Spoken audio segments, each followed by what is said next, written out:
Hello everyone, it's the Unfiltered here with another episode, and I'm still sleepy today as well. Well, I don't know, energy is a bit on the low side. But first, memento mori. At least once per day when you see this video, you'll be okay. I'm grateful for being alive today. Thanks.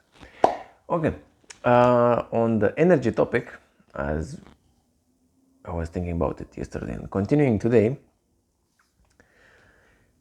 it's hard to determine what exactly energy is in a human. Unless you go to different aspects that are way more complex and which I do not hold the knowledge at its best. So, as I said, simplicity, simplify things. That's what I'm gonna do today, and make a small analogy with cars, because we all know cars, so that's easier. To define the energy of a human being, as I said, it's a complex matter, but to perform every action, you use an amount of energy which is in your body, and it's being influenced by different factors. Not about what is influencing energy we're going to talk today, but how you can use that energy. And what I think it's a few steps that you can apply and make sure you're more efficient on the way that you use your energy. This should be a longer video. So, I'm gonna say torque. Put down your torque. Manage to put your torque to work. As in cars, torque is defined a bit like this. Torque is a rotating force produced by an engine's crankshaft. And the more torque an engine produces, the greater its ability to perform work and actually start moving the car. Yeah? That's what I mean by put down your torque. When a car puts down its torque, it starts moving. Yes, it's important the more torque you have, so the more energy you have in store, and you can, but to define the torque of a human, it's about transferring that energy that you have in your body, in your mind, whatever, into a specific action. And depending on how efficient you are about transforming that energy, you can put more of it towards an action, or you can lose energy. So if you have 100 units of energy and the action requires 100, you might end up using 110 units of energy for 100 that's required for the action, because you lose some in the process of acting. It's the same with cars.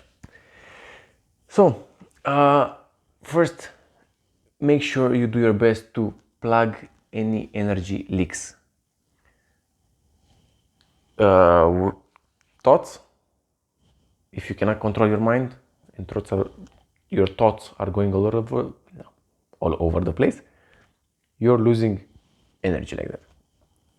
In your actions, if you do not perform the action properly physically, you're gonna lose some energy.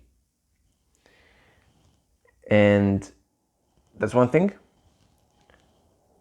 Try your best to cover any energy leaks, so maintain the most of your energy that you can.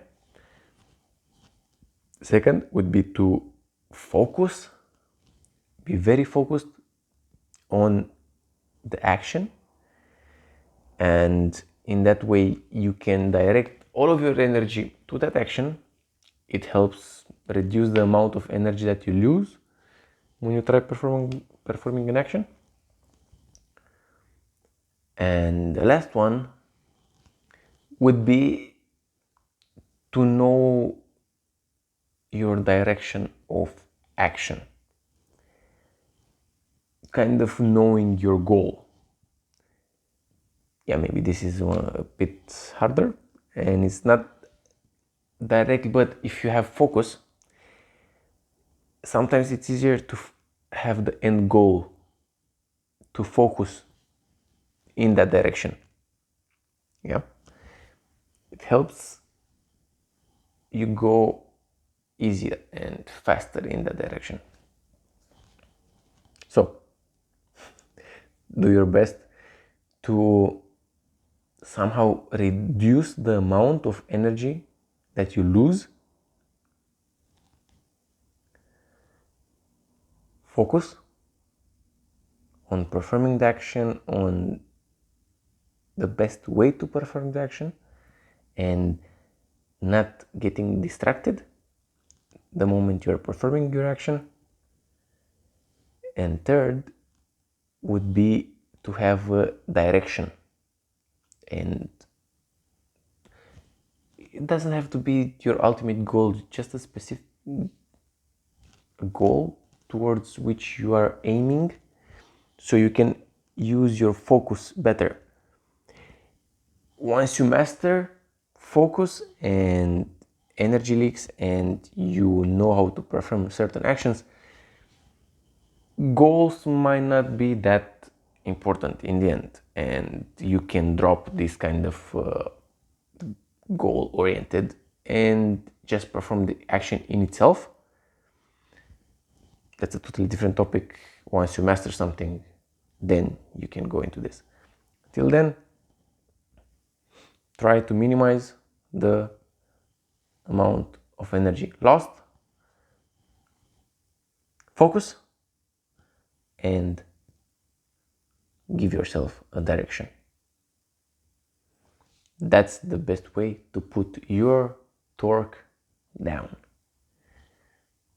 Meaning, the best way that you can make yourself start and start going and start doing and start acting. Thank you and enjoy your day.